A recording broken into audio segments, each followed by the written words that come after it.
कहानी शुरू करते हैं, लेकिन कहानी पूरी सुनना मित्रों, आपको कहानी में मजा आएगा और हमारे चैनल सब्सक्राइब करना ना भूले। एक राजा, एक बेताल और एक सवाल जिसका जवाब अगर सही दिया तो बेताल फिर पेड़ पर लौट जाएगा, लेकिन अगर राजा चुप रहा तो उसकी जान चली जाएगी। क्या राजा विक्रम इस बार बच पाएगा? जानने के लिए कहानी को अंत तक जरूर सुनना। बहुत समय पहले की बात है, राजा विक्रमादित्य ने साधु के आदेश पर बेताल को पकड़ने का प्रण लिया। हर बार जब वह बेताल को पकड़ कर लाते, बेताल एक नई कहानी सुनाता और अंत में राजा से प्रश्न करता। आज बेताल ने राजा से यह कहानी सुनाई। राजा विक्रम, सुनो। एक बार की बात है, उज्जैन नगरी में वीरसेन नाम का एक धनी व्यापारी रहता था। उसकी एक सुंदर और बुद्धिमान बेटी थी, जिसका नाम चंद्रलेखा था। चंद्रलेखा के रूप और गुणों की चर्चा दूर दूर तक थी। एक दिन एक राजकुमार, जिसका नाम सोमदत्त था, चंद्रलेखा को देखकर मोहित हो गया, परंतु चंद्रलेखा ने उससे विवाह करने से मना कर दिया।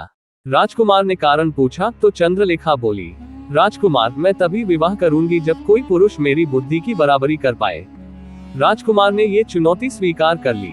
फिर एक दिन जब चंद्रलेखा नगर के उद्यान में टहल रही थी, सोमदत्त उसके पास आया और बोला, देवी, क्या आप मुझे एक रात के लिए अपनी सुरक्षा का भार देंगी? मैं सिद्ध करना चाहता हूँ कि मैं योग्य हूँ। चंद्रलेखा मुस्कुराई और बोली, ठीक है, अगर तुम मेरी परीक्षा पास कर गए तो मैं विवाह के लिए तैयार हूँ। रात हुई। चंद्रलेखा ने अपने महल के चारों ओर पहरे बिठा दिए, लेकिन आधी रात के समय जब चंद्रलेखा अपने कमरे में अकेली थी, अचानक एक डरावनी परछाई कमरे में आ गई। परछाई ने कहा, मैं वो रहस्य हूँ जिसे कोई नहीं जानता। अगर तुमने मुझे पहचान लिया तो तुम जीत जाओगी, नहीं तो मैं तुम्हें अपने साथ ले जाऊंगी। चंद्रलेखा ने साहस जुटाकर पूछा, तुम कौन हो? परछाई हंसते हुए बोली, मैं तुम्हारे जीवन की सबसे बड़ी परीक्षा हूँ। उसी समय सोमदत्त छुपते छुपाते आया और परछाई के सामने खड़ा हो गया। उसने तलवार निकाली और बोला, चंद्रलेखा को छोड़ दो, चाहे जो हो। परछाई मुस्कुराए और गायब हो गई। सुबह होने पर चंद्रलेखा ने सोमदत्त से कहा, राजकुमार, तुमने न केवल बहादुरी बल्कि निडरता भी दिखाई। मैं तुमसे विवाह करूंगी। पॉज। बैकग्राउंड म्यूजिक थोड़ा सस्पेंसफुल बनाएं। लेकिन विक्रम, अब सवाल यह है, राजा विक्रम, बताओ, वो परछाई कौन थी? क्या वह सच में कोई आत्मा थी या चंद्रलेखा की कोई परीक्षा? तो दोस्तों, क्या आप जानते हैं इस सवाल का जवाब? सोचिए और कमेंट में जरूर लिखिए। लेकिन सुनिए, राजा विक्रम ने क्या जवाब दिया।